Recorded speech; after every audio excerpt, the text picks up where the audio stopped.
Haroldo Sánchez, sin reservas.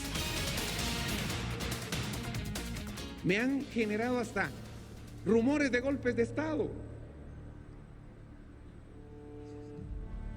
Bien fundamentados, y me llaman. Pero no me da temor. Yo fui electo democráticamente. Lo juro ante lo que más uno ama, que es Dios. Yo no cité a este juez a mi oficina. No se aprovechen porque relax. No se aprovechen porque ¿saben por qué? Ya mañana vamos a tener el control otra vez. Y palabras, no sean así. Respeto. ¿Pueden ser estas declaraciones un reflejo de desequilibrio mental? Los últimos acontecimientos sociales y políticos han abierto una brecha en un mundo donde la locura es catalogada como algo normal. La violencia ha desbordado la paciencia de la población que pide a gritos un cambio radical. Según las autopsias realizadas en el INACIF, solo en el mes de enero 347 personas murieron por arma de fuego, 39 por arma blanca, 9 por estrangulación y 5 decapitados, dejando un total de 400 guatemaltecos asesinados, y esto solo en el mes de enero. Febrero aún está siendo analizado por las autoridades. Vamos ahora a conocer los diferentes tipos de violencia en Guatemala y una declaración de un jefe de la Mara 18. En Guatemala existen distintos tipos de violencia, de los cuales resaltan extorsión, narcotráfico, asesinato a pilotos de transporte público, a comerciantes, a empresarios, violencia común, violencia familiar, asesinatos a comunicadores, desmembrados, abusos del poder político, femicidio, infanticidio, violencia, crimen organizado, linchamientos, calcinados. Según INACIF, las autopsias realizadas del 1 de enero al 31 de diciembre del 2016 fueron las siguientes: por heridas por proyectil de arma de fuego, 4.011 víctimas; por heridas por arma blanca, 518 víctimas; por estrangulación, 158 víctimas; por decapitación y desmembramiento, 61 víctimas, dejando un total de 4.748 guatemaltecos sin vida en hechos de violencia. Según la Defensoría del Usuario del Transporte Público de los Derechos Humanos, en hechos criminales hacia el transporte ha dejado 37 muertos, de los cuales se dividen de esta manera: a los usuarios 5 víctimas, a los choferes de buses urbanos o extraurbanos 11 víctimas, a los ayudantes 4, a los presuntos asaltantes 1, a los choferes de taxis 10, a los choferes de microbuses 2, a los choferes de tuk-tuk 4. ¿Y vos sabes qué, Nicolás? Ahí te das cuenta que nosotros respetamos en todo momento. Tuvimos la oportunidad, no se aprovechen, compadre. No se aprovechen porque relax. No se aprovechen porque ¿saben por qué? Ya mañana vamos a tener el control otra vez. Y palabras, no sean así. Respeto.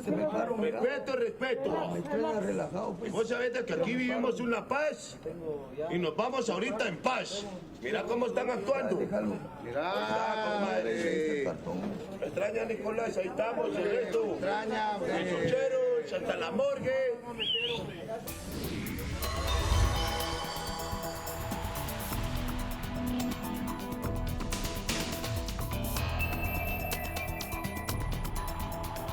Bueno, lo que acabamos de ver ahí en imágenes y con estadísticas es la realidad que está afectando a los guatemaltecos. La gran pregunta que nos hacemos es cómo esto lastima no solo la sensibilidad de nuestra gente, sino también su salud mental. Y para eso se encuentra conmigo el licenciado Marco Antonio Garavito. Él es la cabeza visible de la Liga de Higiene Mental. Gracias por estar acá. Ya usted ha visto estas imágenes y ha escuchado los informes y la pregunta es eso: ¿cómo nos afecta realmente nuestra salud? Gracias, Haroldo. Yo creo que hay dos planos en los que podemos analizar esto y los dos preocupantes. El primero tiene que ver con el hecho de que la cantidad de violencia y de violencias genera necesariamente en el ciudadano un proceso de acostumbramiento, de adaptación. Porque hay una lógica en el ser humano que no puede vivir permanentemente en un estado de tensión, en un estado de estrés, porque entonces sí se generan una serie de enfermedades que se tratan de enfrentar con este mecanismo de defensa, decimos nosotros en psicología, de adaptarnos.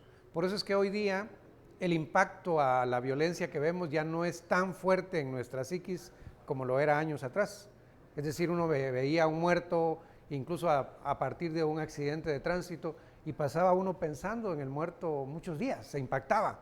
Hoy no, hoy vemos sangre, dolor, tragedia. En el momento quizá tenemos una reacción, pero se ha generado un proceso de acostumbrarnos a la violencia. Y yo creo que eso tiene un lado positivo, porque la adaptación te permite seguir funcionando. La gente sigue yendo a trabajar, sigue yendo a estudiar, se sube a los buses. Los días viernes y otros días se va a parrandear y a disfrutar la vida, ¿sí? Pero está la otra parte, y es que el impacto es muy fuerte en el nivel de deshumanización que esa adaptación produce. Porque entonces en la medida que dejas de sentir el dolor, en la medida que dejas de preocuparte por los demás, en la medida que la tragedia te resulta común, perdés esa gran cantidad de valores humanos que son tan importantes para la vida social. La solidaridad, la preocupación, el respeto por los demás, ¿verdad? El estar atento a las necesidades de otros para ayudar, todos esos valores se van minando, y yo siempre insisto que el gran efecto de estas violencias y de este sistema, para hablar un poco más en general, tiene que ver con el grado de deshumanización en el que estamos ahora. Sálvese el que pueda, la gente se encierra dentro de las garitas y talanqueras, se compra perros bravos, se compra un arma, todo el mundo está buscando una solución individual, pero no vamos a encontrar una solución social por ese camino, pero ese es el producto de un proceso de deshumanización. Creo que en esos dos planos se da el fenómeno. Esto, bueno, es evidente por lo que usted dice, licenciado Garavito, que estamos como una sociedad enferma, ¿o no? Yo siempre cuestiono un poco esto, ¿verdad? Porque la sociedad enferma, al final de cuentas, tendría que expresarse en que ya no funcionamos socialmente. Voy a poner un ejemplo muy sencillo, lo acostumbro a darlo. Alguien le han robado 8 veces en la calle, el celular u otras cosas, pero se sigue levantando para ir a trabajar, se sigue levantando para ir a estudiar, se sube a los buses, se duerme incluso en los buses, ¿eh? Lo que sucede es que si quisiéramos hablar de un concepto de enfermedad, tendríamos que ver en que esa adaptación y esa deshumanización sí produce una distancia social. Pero ojo con esto, Haroldo, porque si llegáramos a la conclusión que el problema es de enfermedad mental o de enfermedad, entonces, digamos, la solución es muchos psicólogos y muchos psiquiatras. Pero si no es por ahí, entonces la solución es social y es política social, ¿ya? Porque entonces podemos también confundirnos y empezar a plantear que esa enfermedad, bueno, necesita determinadas respuestas desde el punto de vista de la medicina o la psicología y qué sé yo, y lo que tenemos atrás es un sistema que necesitamos de alguna manera modificar. También es una cuestión política que tenemos que discutirla desde ese plano. Mire, de verdad que sus palabras son sabias porque nos llevan a que estemos hablando de que somos una sociedad enferma, pero claro, su planteamiento me parece genial. Y se distrae, ¿verdad? Porque entonces resulta que todo lo que pasa es producto de enfermos. No. Aquí hay gente muy cuerda, pero muy cuerda, que está haciendo barrabasadas, ¿verdad?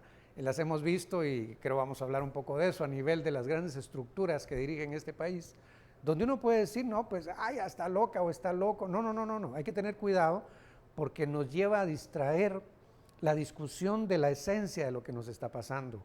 Y la violencia no es el resultado de un fenómeno patológico, ¿verdad? Es decir, seguramente hay casos, yo no estoy diciendo que no, desde luego que sí, ¿verdad? Es decir, cuando hay una pérdida de esa racionalidad, puede pasarnos, tristemente, como sucede en Estados Unidos, que alguien en una cuestión psicótica se mete a un cine con un arma larga y empieza a ametrallar a medio mundo. Afortunadamente en nosotros ese tipo de cosas todavía no las ves, sino que la violencia responde a una lógica de que se vale usarla, porque el sistema te ha dicho que la violencia es el medio. Por esa razón, es que la violencia tiene dos maneras de entenderse, lo que llamamos violencia terminal, y la violencia terminal sí es patológica, es el goce de la violencia. Digamos, alguien que mata por el goce de matar, alguien que quema, incendia un lugar por el goce, digamos, de la violencia. Pero ojo, la mayoría de violencias en nosotros no es por eso, se le llama violencia instrumental, no es terminal, es instrumental, porque es un instrumento para obtener algo más, dinero, poder, reconocimiento, temor, ¿ya? Y en eso hay que ser muy cuidadosos, porque entonces si no entendemos ese trasfondo, podemos estar pensando que la solución es hacia enfermos mentales, y no lo son, ¿verdad? El que ahorita mismo pueda estar robando un celular no lo hace por enfermo, sino porque le significa un dinero que obtiene a través de ese robo, ¿ya? Entonces las violencias sobre todo son instrumentales y en el contexto de una sociedad absolutamente impune. En teoría de violencia es bien claro que la violencia, el gran mecanismo para que se reproduzca es la impunidad. Si yo robo y no pasa nada, vuelvo a robar. Si violo a una niña y no pasa nada, vuelvo a violar, ¿sí? Y en nosotros la impunidad del sistema social en el que vivimos es terrible, ¿verdad? Te invita a delinquir, te invita a ser alguien que cuestione el sistema, y lo vemos en estas notas, ¿verdad? ¿No sabe usted la dicha que yo siento de que una persona con sus conocimientos nos los esté transmitiendo? No solo a mí, que las acepto con humildad, sino también a los televidentes, que estamos necesitados de aclarar qué es lo que está pasando a nuestro alrededor. Vamos a ir en este momento a un corte comercial y hay más con el licenciado Garavito. Hacemos una pausa comercial, pero volveremos para hablar sobre cómo afecta la salud mental el desempleo y el tráfico, y un presidente que denuncia rumores bien fundamentados sobre un golpe de Estado. Me han generado hasta rumores de golpes de Estado, bien fundamentados, y me llaman. No me da temor.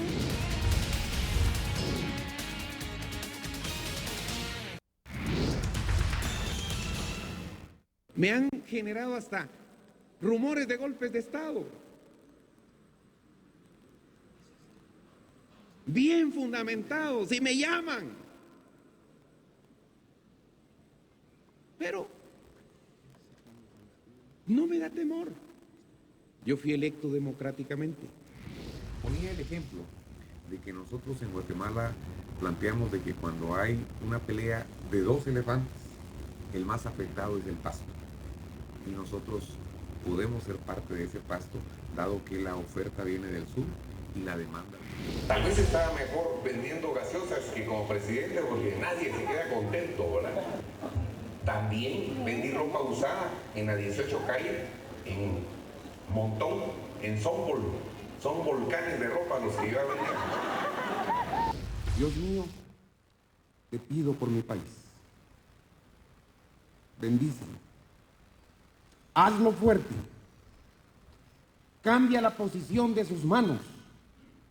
Ya no podemos estar así. ¡Ya no! ¡No!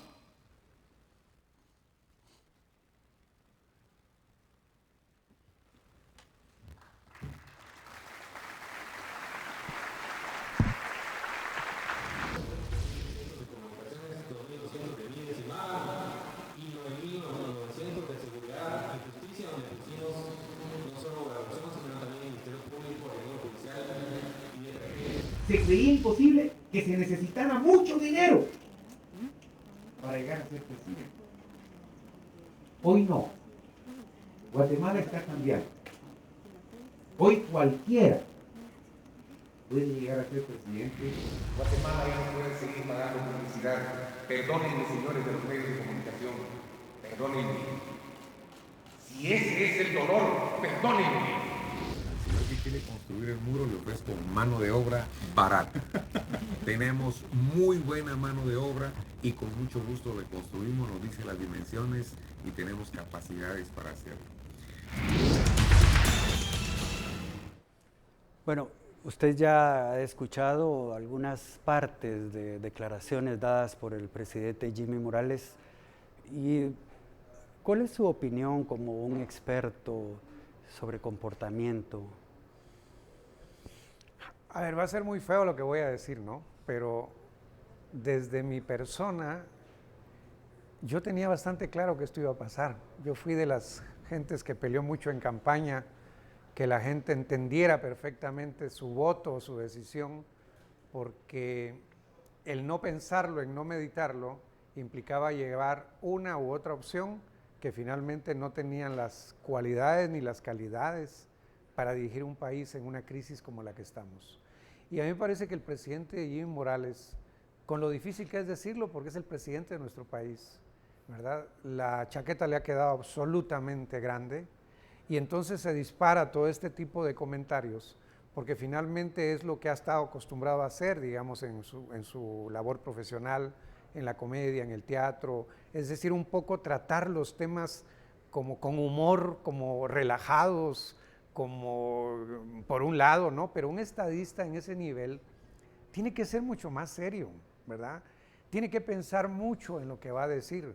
Ya sabemos que la asesoría que pueda tener también es muy mala, pero él, como responsable individual en la conducción de este país, tiene que meditar mejor sus planteamientos, porque uno no puede aceptar, y ahora voy a comentar esto que me preocupa, que un presidente de la República haga señalamientos y comentarios absolutamente irónicos, chistosos, de temas que nos están matando, y no hablo solo de la violencia, ¿no?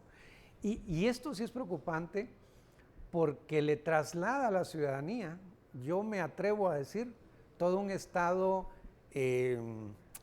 como de culpabilidad de haberlo llevado ahí. Porque ahora no encuentra uno defensores de Jimmy Morales, pero 2.700.000 ciudadanos votaron por él. Y uno dice, bueno, ya se arrepintieron o ya se dieron cuenta. Es que no es así de fácil, porque cuando un ciudadano se desencanta y asume cierto grado de culpabilidad, el riesgo es que deja de ser ciudadano activo. Entonces dice, nunca más me vuelvo a meter, nunca más creo, nunca más decido, y ese es el riesgo. Ojo con esto, Haroldo, porque esto nos lo han hecho muchas veces en la historia. En la medida que siempre nos ponen dirigentes de este u otros calibres, los ciudadanos cada vez estamos más lejos de la participación política, cada vez estamos más lejos de exigir que las cosas cambien, porque el desencanto humano es muy profundo. En psicología hay un concepto que es la frustración humana, y nosotros somos un pueblo terriblemente frustrado en tanto no alcanzamos satisfactores mínimos de vida, ni en lo económico, ni en lo político, ni en lo educativo, ni en salud, ni en nada, ¿no? Y un ser humano frustrado, una de las posibilidades es que simplemente se inhiba en su vida personal. No es absolutamente raro que entonces la gente esté buscando individualmente cómo resolver, o que su frustración la canalice vinculándose a todo este montón de iglesias que surgen, ¿verdad?, ofreciéndoles la solución a su frustración en otra vida. Sí, pero eso es muy preocupante porque al final de cuentas el 2019 lo tenemos ahí cerca, ¿verdad? Es decir, el momento en que este presidente salga y llegue una nueva administración, y yo me pregunto y lo pregunto cada vez que puedo, ¿qué vamos a hacer?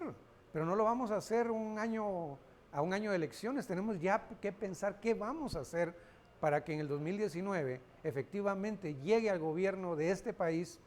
Yo creo una gran alianza por la democracia y el bienestar del pueblo, que en un compromiso quizá de 1 o 2 gobiernos, centremos una plataforma en varios puntos básicos de este país y nos pongamos a trabajar, pero llegando a ese poder.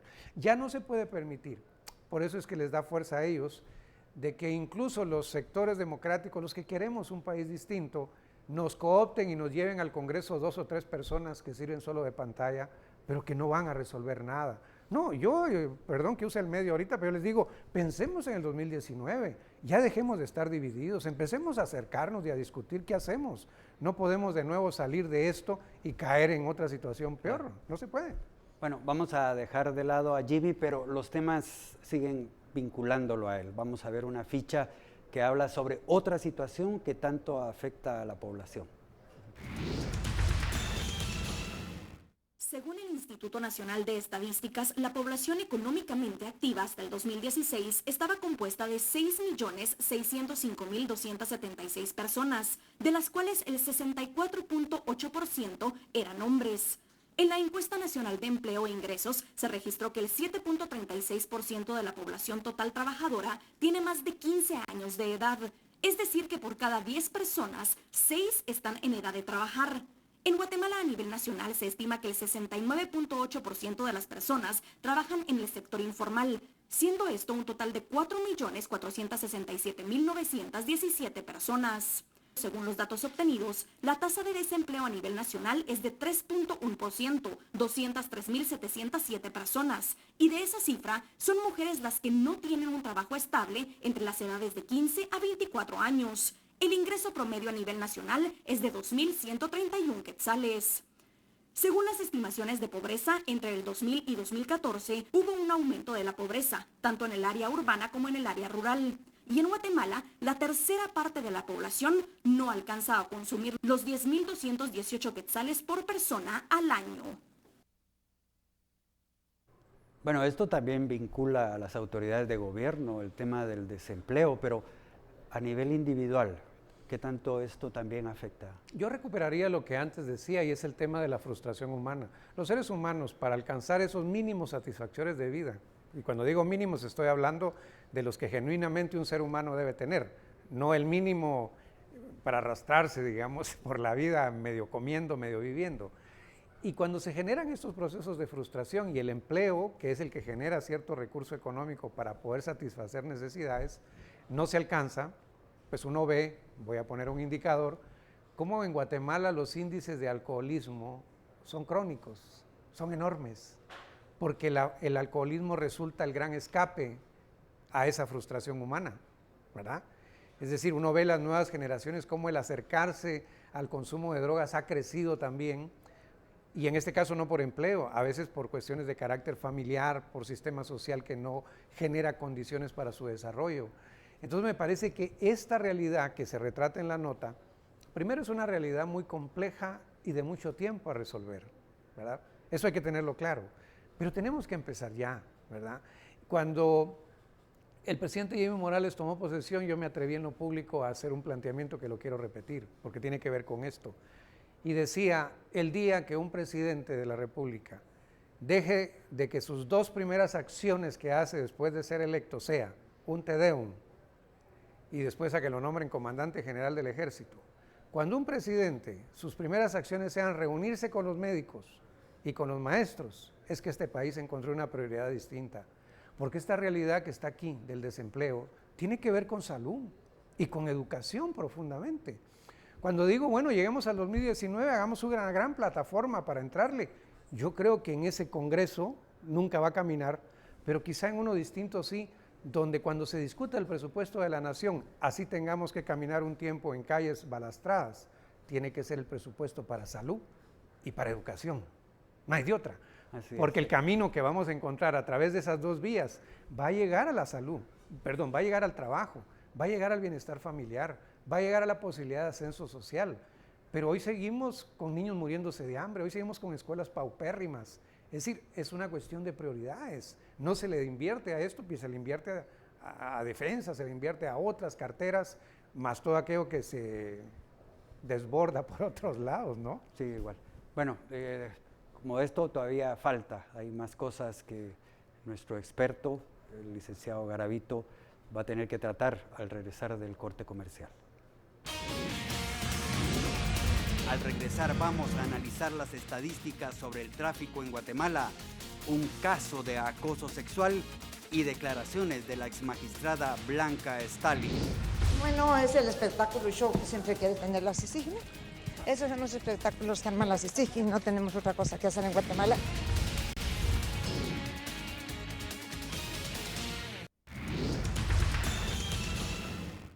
Lo juro, ante lo que más uno ama, que es Dios. Yo no cité a este juez a mi oficina, ni le mandé a citar. La magistrada Stalin me abordó y verbalmente me solicitó que hiciera comparecer a su despacho al licenciado Ruano Pineda. ¿Qué piensa de esta captura? Bueno, es el espectáculo y show que siempre quiere tener la CICIG, ¿no? Esos son los espectáculos que arman la CICIG, no tenemos otra cosa que hacer en Guatemala. Según su abogado, usted estuvo en un centro asistencial por lo menos ayer. ¿Qué le pasó? No. Bueno, mire, esas son cosas íntimas, no quiere que le diga que me vino la menstruación, ¿verdad? Pero sí estuvo hospitalizada. Son unos mentirosos y farsantes. El tipo que entró hoy al lugar donde yo vivo, entró y es un tipo que ha perseguido a mi familia durante todo el debate de mis hijos. Y yo tengo fotos de él y es de la CICIG. ¿Qué opinión le merece a usted? Estos son hechos que ya ocurrieron, pues, pero que todavía la gente lo tiene ahí y confundió tanto toda esta situación. Yo creo, me gustaría llamar la atención en el hecho de que la señora Blanca Stalin que siento yo que se sentía muy protegida con el sistema, como otros, ¿no? Pero que de repente le caen, ocurre un fenómeno muy interesante y es que hay una pérdida absoluta de control emocional. Porque cuando es capturada, si todos nos dimos cuenta, ella vociferó, habló, acusó y señaló, ¿verdad? Es decir, le salió toda la verdad, entre comillas. La corte está cooptada, esto va a caer. Si recuerdan al otro día en las declaraciones que dio en la primera declaración, ya estaba serena. ¿Qué? Yo no puedo darles declaraciones porque el debido proceso, no me tomen fotos porque eso no es correcto en un proceso. Es decir, pero llamo la atención en el hecho de que cuando ocurre la captura, hay un desborde emocional porque no pensaba que iba a ocurrir. Ella le seguía jugando a que el sistema, digamos, de capos o como querramos llamarle, que podía protegerla, finalmente la iba a salvar. Pero dijo algo muy cierto y es que en ese desborde ella señala cosas, está cooptado, esto va a caer. Yo me atreví a señalar en su momento públicamente, un poco en broma, y decía, es que los niños, los bolos y los magistrados capturados siempre dicen la verdad, ¿verdad? Porque se les salió, pero después tuvo que rectificar. Pero tristemente, esto que es un espectáculo, es parte de esta realidad que necesitamos cambiar, ¿verdad? Pero es una realidad que se da porque atrás del espectáculo se ha cobijado por muchísimo tiempo en este país a estas estructuras que nos coparon el Estado y que nos tienen en trapos de cucaracha los guatemaltecos en todo lo que necesitamos para crecer como pueblo. Entonces, que haya sido capturada, me parece un golpe muy importante en este proceso.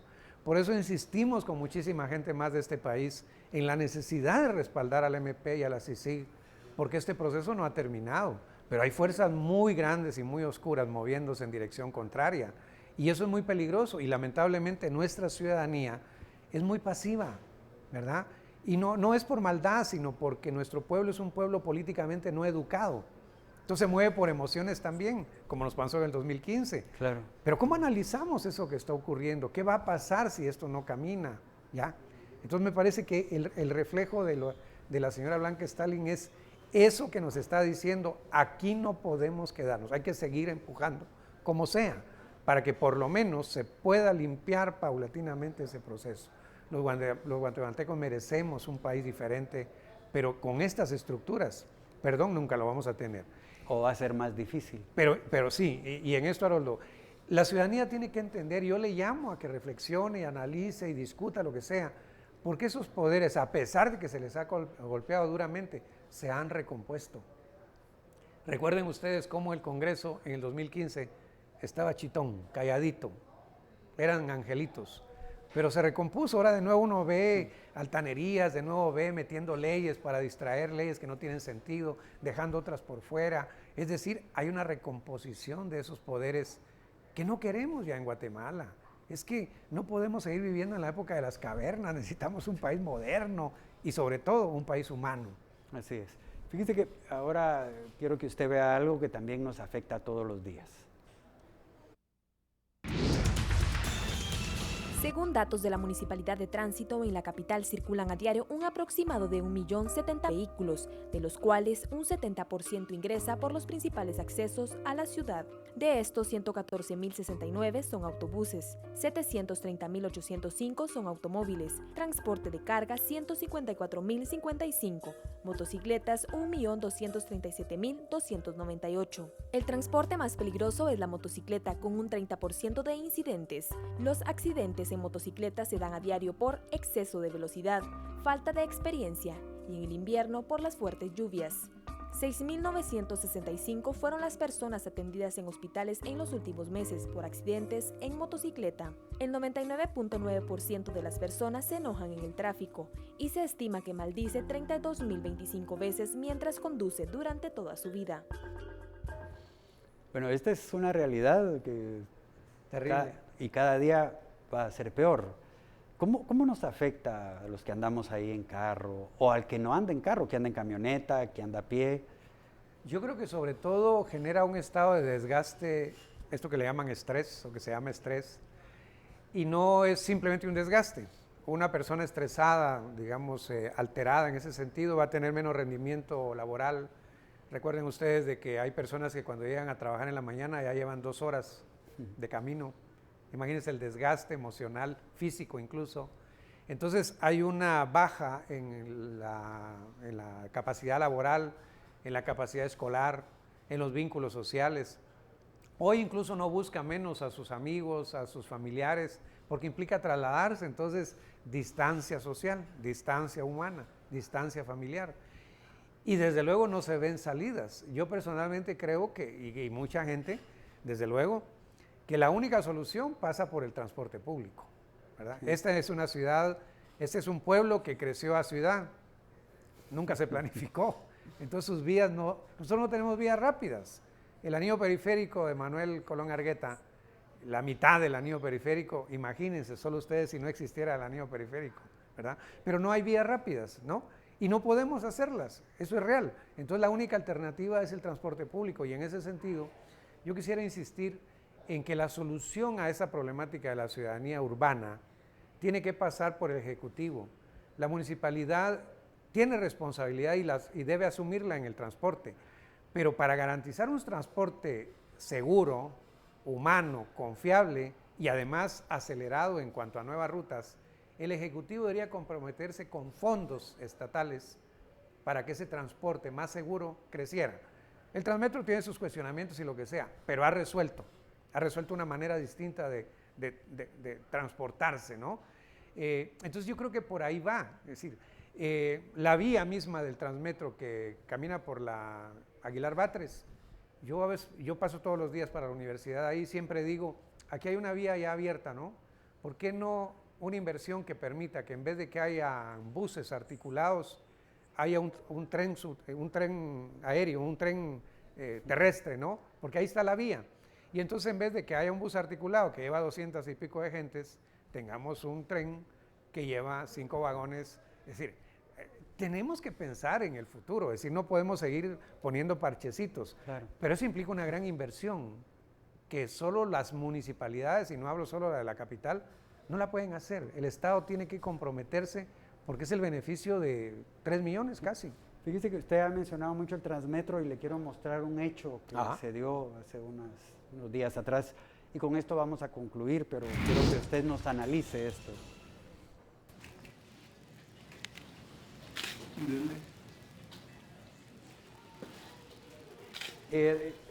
Este es, licenciado, este es el caso de este hombre que, bueno, cometió un acto ahí en el Transmetro. Sí. ¿Por qué cree usted que nos está pasando esto también como sociedad? Lo primero es que es un hecho bastante común, bastante frecuente y no de ahora, ¿verdad? Yo personalmente conozco de relatos de pasado, de personas, de hombres que se masturban o que le enseñan el miembro a las mujeres en el transporte público. Es decir, esto no es nuevo. Sin duda se ha acelerado y se ha complejizado, pero yo creo que lo que está atrás de esto es la clara evidencia de que somos una sociedad donde el tema de la sexualidad tiene que ser un tema de política pública. Y la sexualidad no en el sentido de relaciones sexuales, sino cómo se establecen las relaciones entre los sexos, ¿ya? En términos de género, de respeto, de tolerancia, de diversidad, etcétera, etcétera. Y eso se forma desde muy pequeñitos, ¿ya? Pero recuerden ustedes cómo cuando se plantea la ley de juventud en el Congreso, la engavetan, porque tenía un capítulo dedicado a la sexualidad y era empezar a repartir condones y preservativos y no sé qué más. Somos una sociedad con una moral tonta, ¿verdad? Con una moral tonta y con sectores religiosos, en algún caso, que se mueven rápido atrás de esto. Pero el ejemplo es eso. Crecer con una sexualidad distorsionada lleva a este tipo de hechos, a este tipo de situaciones, ¿verdad? Entonces, la educación, de nuevo, más allá de la sanción que está y debe estar, debe ser la gran línea en un proceso más de mediano y de largo plazo, porque estas cosas ocurren, han ocurrido y van a seguir ocurriendo. En tanto, no haya un proceso que nos permita que nuestros jóvenes, nuestros niños entiendan el tema del respeto al otro o el tema del respeto a la otra. Bueno, licenciado Garavito, de verdad ha sido un tiempo de mucha enseñanza de parte suya. Primero, yo me pongo en la lista en el número 1 y el resto a los televidentes. Gracias, Haroldo. Muchas gracias por sus conocimientos y ese don que usted tiene de transmitirlos. Muchas gracias Pues, por eso. un abrazo a todos, un abrazo a todos. Y a ustedes en casa, pues muchas gracias. Y hay más a las 9 de la noche, recuerde, el noticiero, y después a las 10 nuestros analistas, que hoy tienen un tema muy especial, las palabras hechas hoy por el presidente, donde de nuevo habla de golpe de Estado y nos acusa a los periodistas de ser los promotores. Buenas noches, hasta pronto.